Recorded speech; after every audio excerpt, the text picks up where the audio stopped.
qui concerne encore plus la transition écologique, le projet hydrogène. Oui, merci Monsieur le Président. Chers collègues, c'est vrai que c'est pas mal. C'est un autre grand projet d'envergure que j'ai plaisir à vous présenter. Le rapport étant très bien fait, il est pédagogique. Je vous conseille vous invite à le lire ou le relire. Bien sûr que le principe général de la production d'hydrogène, alors par électrolyse de l'eau, va fonctionner, nous le souhaitons, et c'est notre apport d'envergure dans notre métropole. L'hydrogène, c'est une molécule chimique la plus abondante, d'ailleurs la plus simple et la plus légère. Elle est inodore, incolore, non corrosif, elle est hautement énergétique et c'est là que nous sommes intéressés. 3 fois plus d'énergie que le méthane ou le pétrole. Elle ne rejette pas d'eau, enfin que de l'eau, elle ne génère ni bruit, ni gaz à effet de serre, et là ça devient très intéressant, ni particules. Elle ne peut être fabriquée elle peut être fabriquée à partir de l'électricité par électrolyse de l'eau. Alors, je ne vais pas vous donner tous les détails parce que je serais beaucoup trop long. Ce que je peux vous dire, c'est qu'il est prévu 2 stations de production et de stockage d'hydrogène portées par une société Dijon Métropole Smart Energy. Ce choix avait été fait d'ailleurs le 10 avril 2019 avec l'entreprise Rougeau Énergie. Et puis la métropole en fait partie. Il y a une autre entreprise, Sorengy, qui fait partie de la filiale du groupe Engie, qui en fait également partie. Et donc elle constitue à elle seule, avec nous, une société, DMSE. Alors le projet, c'est de réaliser 2 stations construites et exploitées par cette société. Le projet d'abord de la station Nord, qui devrait être mise en service à compter du début de l'année 2022. Au vu de sa proximité avec l'unité de valorisation énergétique, cela donnera une priorité aux bennes à ordures ménagères. Vous expliquez que la station hydrogène de Dijon Nord sera alimentée par de l'électricité verte garantie par des certificats d'origine. La production issue du groupe turbo-alternateur de l'unité de valorisation énergétique qui traite les déchets ménagers de 88% de la population de la Côte d'Or, 88, correspond aux besoins de cette station. L'électrolyseur fournira 440 kg d'hydrogène par jour pour un investissement initial porté par la société DMSE d'environ 7,4 millions d'euros. Le système proposé peut se schématiser de la manière suivante, je voudrais vous le dire. Les déchets des habitants de la métropole sont ramassés, collectés par des bennes à ordures ménagères. Ils sont valorisés dans l'unité de traitement, bien sûr, oui, l'unité de traitement des déchets de la métropole sous forme d'électricité. Cette même électricité va permettre de produire de l'hydrogène pour alimenter des véhicules qui feront les collectes de déchets. La boucle est bouclée et vous avez en parallèle une politique volontariste de réduction de la production de déchets sur notre territoire qui reste toujours l'objectif. Le site nord sera complété par une nouvelle station au sud de la métropole dont l'installation serait effectuée près du centre de remisage de maintenance mise à disposition de Keolis Dijon Mobilité, dans le cadre du contrat de délégation de service public de la mobilité. 2 sites donc sont étudiés. Au sud, 2 sites sont étudiés donc, et réfléchis. La station sud sera alimentée par l'électricité verte, garantie par les certificats d'origine, uniquement dédiée aux bus de la métropole. Le déplacement de la fourrière automobile et vélo, sans doute, sera réfléchi et donc il faudra prévoir dans ce cas un coût prévisionnel de 1,1 million d'euros hors taxe. Sur une période de 10 ans, de 2021 à 2030, l'objectif sera de tripler les capacités de production d'hydrogène pour alimenter les 44 bennes à ordures ménagères de la métropole, soit à terme l'intégralité de la flotte, les 180 bus de la métropole, soit à terme l'intégralité également de la flotte, l'ensemble des véhicules privés et publics qui souhaiteraient disposer d'un abonnement auprès de la société DMSE, poids lourds, véhicules légers, etc. Vous dire aussi que concernant, bien sûr, je vous le disais, l'impact technique et financier du projet hydrogène en matière de collecte des déchets, vous avez compris que les nouvelles bennes à ordures ménagères seraient à hydrogène comme carburant, hein, ce sera donc alimenté. L'hydrogène alimente une pile à combustible embarquée qui va produire de l'électricité qui est elle-même produite, utilisée pour faire fonctionner un moteur électrique qui va mettre la benne à ordures ménagères en mouvement.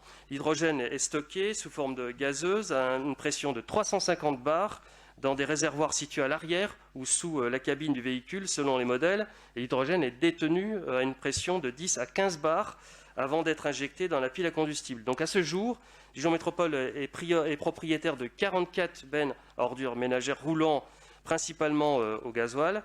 Un marché public négocié relatif à l'acquisition des premiers véhicules de collecte fonctionnant à hydrogène a été publié le 15 janvier dernier. Donc des lots ont été prévus, 2 au total, pour un coût prévisionnel à ce jour estimé à 16,7 millions d'euros hors taxe, 20,1 TTC. Vous dire aussi qu'il nous faudra adapter les locaux de collecte des ordures ménagères puisque l'hydrogène est inflammable, donc une ventilation adaptée sera prévue. Il faudra adapter les locaux mis à disposition de Dièse. Et puis le montant de ces travaux d'adaptation est estimé à 780 000 euros TTC.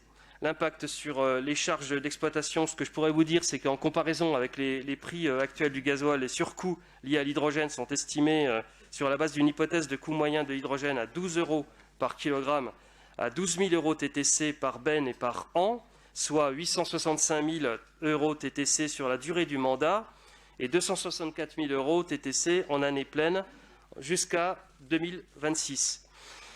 Et puis, on peut parler aussi de l'impact environnemental. Le seul passage des 22 premières bennes à ordures ménagères gasoil à l'hydrogène durant la mandature 2020-2026 permettra à terme, en année pleine, d'éviter le rejet de 1315 tonnes de CO2. Les subventions attendues, de la même manière, l'ADEME, à hauteur de 1,5 million d'euros, pour l'acquisition de 8 bennes à ordures ménagères, 6 véhicules utilitaires fonctionnant au carburant vert. L'Union européenne, 608 euros, 1000, pardon, oui. C'est mieux, parce que l'Europe quand même, pour l'achat de 8 bennes à ordures ménagères fonctionnant à l'hydrogène. Et une demande de subvention sera faite évidemment à la région. S'agissant des impacts techniques et financiers du projet sur la flotte de bus, des nouveaux bus à hydrogène sont prévus. Pour l'instant, la composition du parc est la suivante. Nous avons 102 bus hybrides, 5 navettes électriques, 76 bus roulant au gasoil. Le contexte réglementaire, il faudrait juste le rappeler, c'est-à-dire que la loi de transition énergétique pour la croissance verte du 17 août 2015 impose même des critères de renouvellement des flottes de bus et de cars à partir de 2020 et 2025. Donc pour nous, nous sommes concernés, on est concernés parce que c'est un parc composé de plus de 20 bus et cars, hein, ce qui est notre cas. Alors à partir de 2025, il sera donc plus possible pour Dijon Métropole d'acheter des bus roulants au gasoil, mais uniquement des bus à faible émission, des bus à savoir les bus électriques. Donc le renouvellement de la flotte de Dijon Métropole, la procédure, le planning, les coûts prévisionnels, donc vous les trouvez dans le rapport, sachant que le calendrier prévisionnel, c'est le dépôt des candidatures qui s'est achevé le 1er mars. Les candidats retenus devront remettre une première offre en avril prochain. Les soutenances seront ensuite organisées et le marché devrait être notifié à l'horizon du mois de septembre 2021. Et puis, vous dire que la livraison du véhicule tête de série est attendue pour août 2022. C'est là l'intéressant. 27 bus sont ciblés dans ce marché pour un montant global estimatif de 16,8 millions d'euros hors taxe. Ces 27 bus contribuent à la première phase de renouvellement de bus de la métropole avec recours à cette technologie hydrogène avec une arrivée des véhicules prévus entre 2022 et 2023.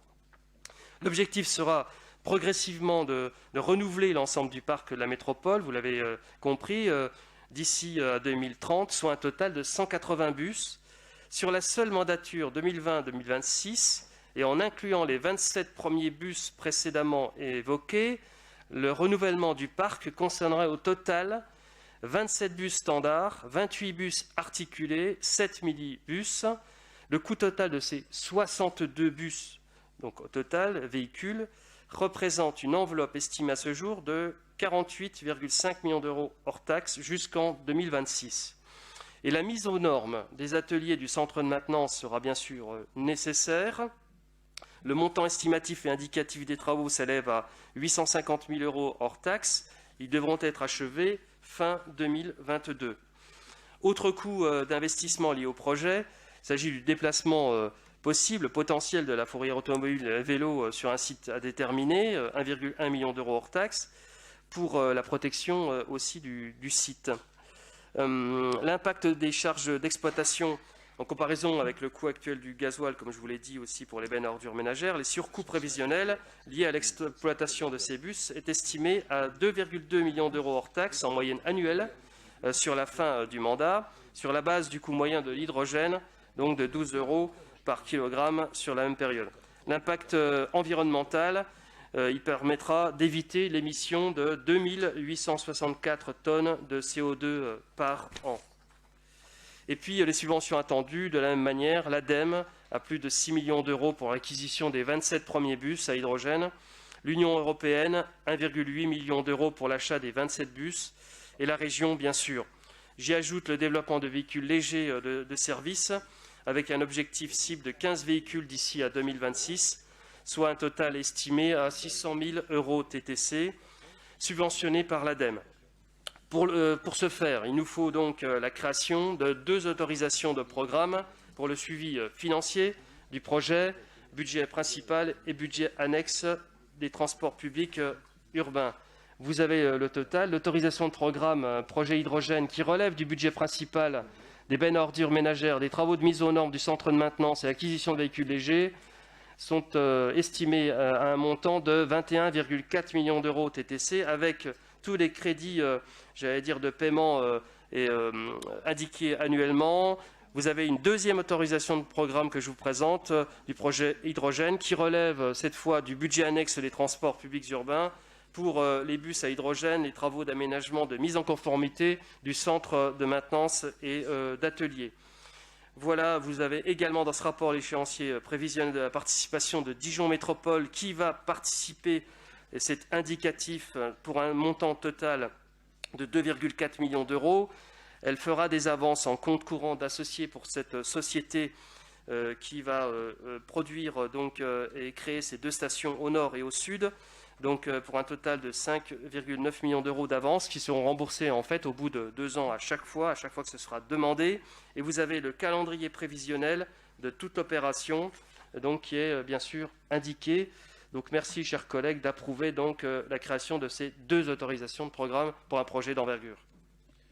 Merci, merci de toutes ces précisions, de toutes ces présentations qui montrent tout à la fois notre volonté de construire le futur écologique du territoire en misant sur l'hydrogène vert et en même temps, bien évidemment, la complexité, la difficulté et l'imagination dont il a fallu faire preuve pour porter ce projet. Monsieur Michaud, vous avez la parole.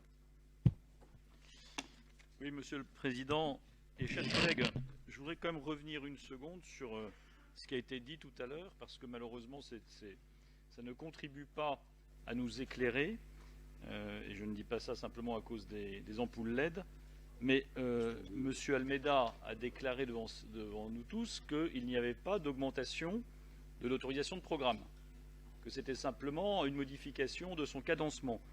Je ne sais pas pourquoi il a dit ça, en tout cas c'est totalement faux, et chacun est bien conscient qu'à l'occasion du rapport numéro 1, il y a bien eu une augmentation de 24,5 millions des autorisations de programme et d'engagement, et donc une augmentation totale du programme de la dépense totale.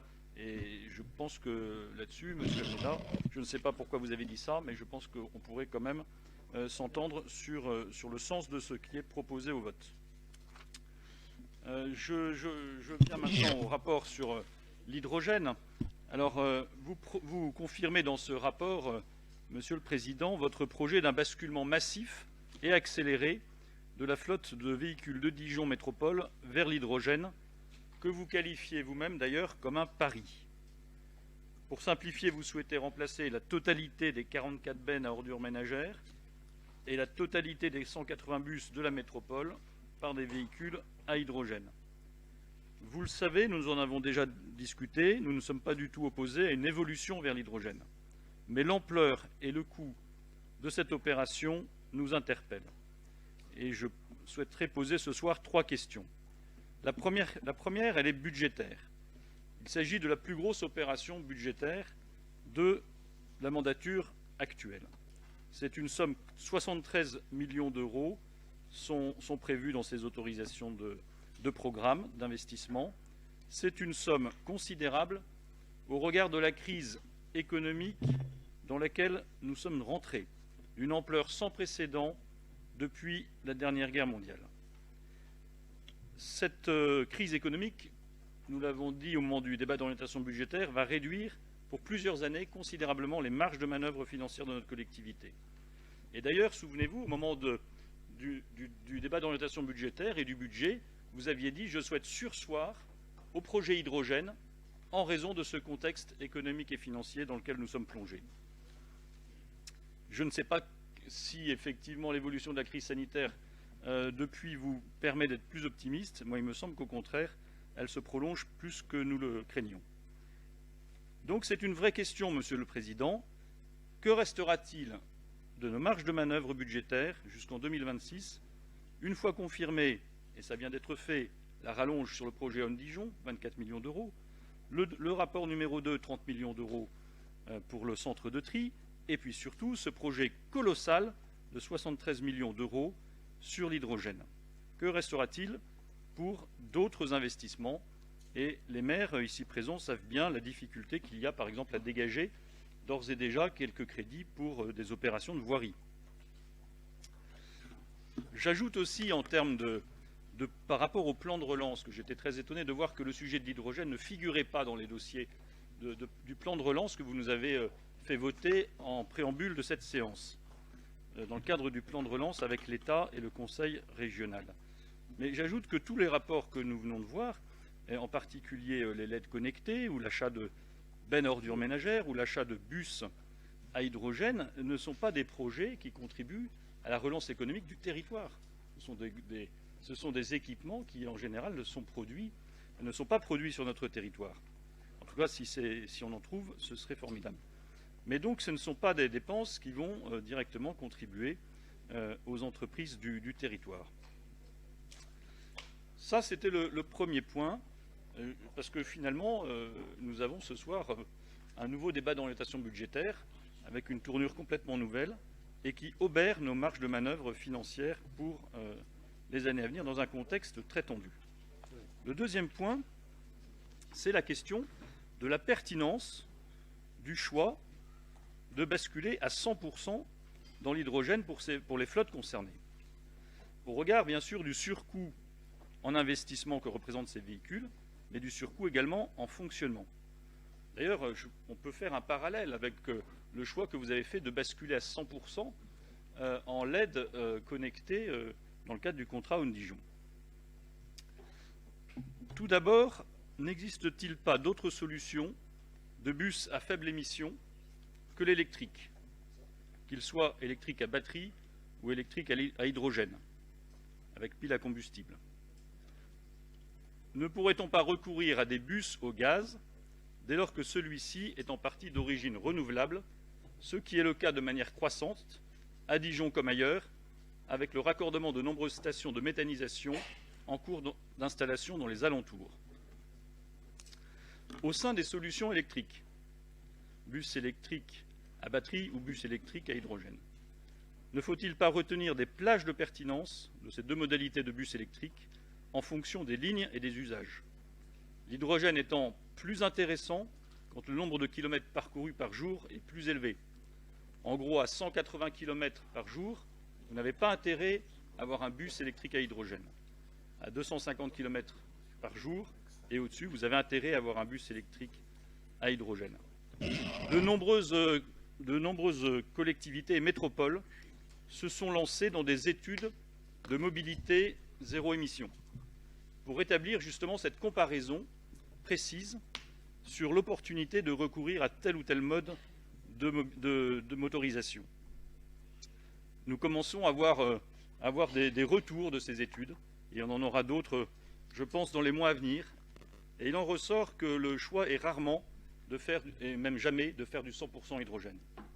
C'est même d'ailleurs, les conclusions sont plutôt vers une minorité de bus à hydrogène. Avancez, Monsieur Bichot, ça fait 10 minutes que vous parlez et ça commence à bien faire, donc avancez. Vous n'allez pas nous faire un cours, vous dites ce que vous voulez. Avancez, s'il vous plaît. Voilà, je viens de vous faire une demande que nous ayons cette étude de mobilité zéro émission, Monsieur le Président.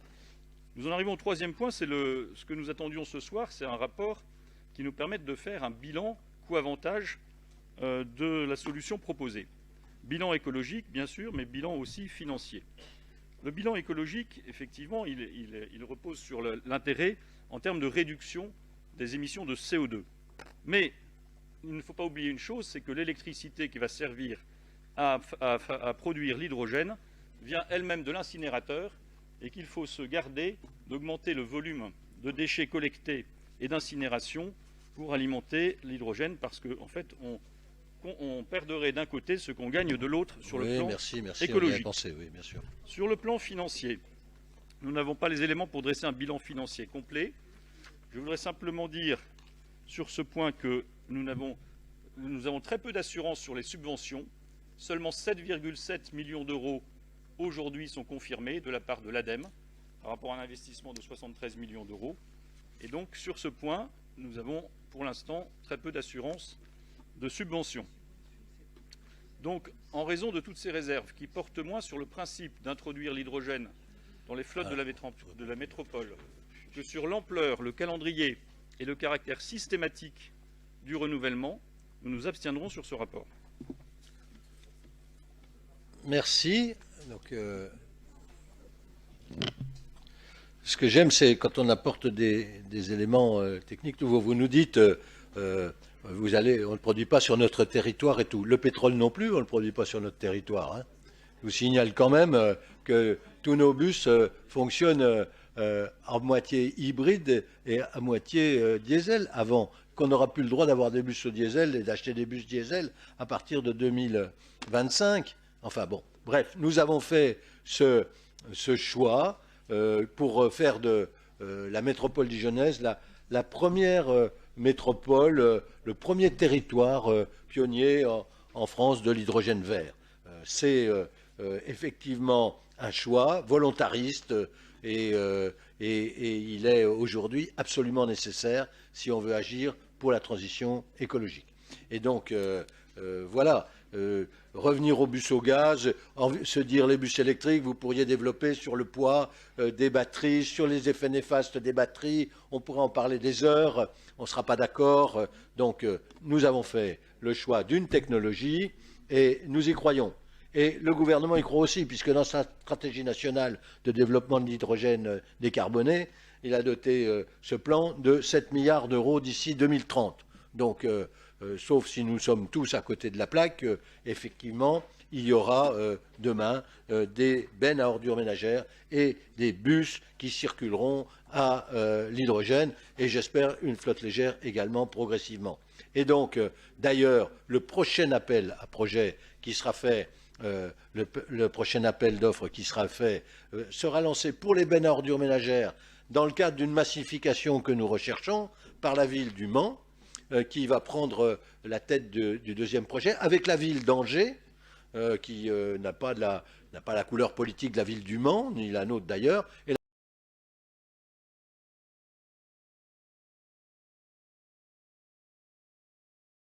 la ville de Dieppe, et la ville de Metz est intéressée, et donc nous créons en ce moment, nous créons un écosystème qui va se généraliser, comme nous l'avions fait avec les rames de tram, où je vous rappelle, puisque vous vous rappelez jamais de rien, moi je vais vous le rappeler, nous avons eu le Grand Prix de l'innovation parce que grâce à l'achat de 52 rames de tram, 32 plus 20, nous avons fait multiplier par 700 000, nous avons fait plus de 20 millions d'euros d'économies et même, je parle de la métropole parce qu'il y a eu aussi 15 millions d'euros d'économies pour la métropole de Brest. Et donc, voilà.